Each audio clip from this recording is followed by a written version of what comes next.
In late 2019, we moved back to North Carolina to live near family. While looking for a place to live, we discovered that house foreclosures are listed at the county courthouses and aren't available online. Mike attempted to get access to these lists at several courthouses and was denied access by the security guards. The guards cited local judges' orders banning electronics in the building. These orders violate the Americans with Disabilities Act, ADA, and the State Open Records Act. Mike also checked out local services available to the community. He shared some of his experiences with the local Veterans Affairs Hospital and several municipal, county, state, and federal services. On February 4th, 2020, Mike was trying to find other mental health services available to the community since the VA services were subpar. He followed up with the Guilford County Health Department in High Point, North Carolina. Security guards attacked Mike, and law enforcement ultimately dumped him outside the jail, unresponsive. EMT services transported Mike to the ER, where the staff discovered a bleed on his brain. We later discovered that they charged Mike with second-degree trespass and resisting an officer. These charges are still pending. We found a house in Madison, North Carolina, and one of the first nights out together, on Friday, February 21st, Madison and Mayodan police attacked us in the parking lot of a local Methodist church. The attackers didn't have any reasonable suspicion, but threatened to smash out the driver's side window. They kidnapped Mike and took him to their station a few blocks away, while they tried to decide what to charge Mike with. They eventually took Mike to jail, where the jailers tortured him by taking all of his assistive devices, including his hat and glasses, and tossing him in an isolation cell with a bright light. Mike had a migraine in that light and was unable to talk. The jailers stripped him naked and put him on suicide watch. We paid the $2,500 ransom to get Mike out of their torture. They charged Mike with resisting an officer. The charging document says it's because Mike refused to give the Madison officer his ID. Mike made an administrative request under Title II of the ADA to be allowed equal access to the courts.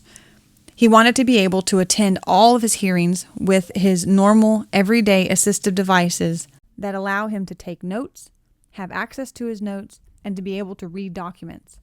Rockingham County District Court Judge Chris Freeman illegally denied his request and threatened Mike with contempt if Mike should go to court and use his assistive devices. We've made numerous attempts to resolve this injustice by trying to talk with the old chief of police, the new chief of police, the town mayor, the town alderman, the county board of commissioners, the district attorney's office, the Rockingham County Sheriff's Office, the state legislators, the North Carolina Attorney General's Office, the NCAOC, North Carolina Administrative Offices of the Courts, the Governor's Office, the State Bureau of Investigations, and the FBI. After trying to address and correct these injustices through all of the checks and balances that we could think of and finding no relief, Mike took to the streets of Madison in a one-man protest. We wanted the people of Madison to know that there is a major problem with the local police and justice system. An angry and violent mob of people from surrounding towns and counties formed and chased Mike and I through town.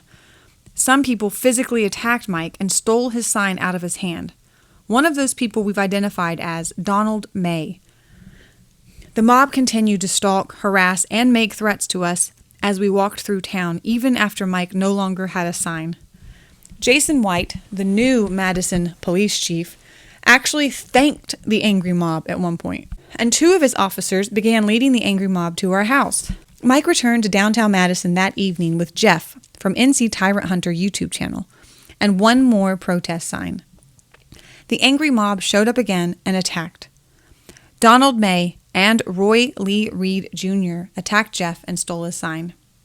At the two other protests Mike attended in Madison, people stole Mike's sign then too. One assailant was again Roy Lee Reed Jr., and the other was Mason Gould. On October 6th, Mike tried to attend the district court trial in Rockingham County for the charge of resisting, stemming from the church parking lot attack. The sheriff deputies physically blocked Mike from entering the courthouse and refused to discuss with Mike their reasons.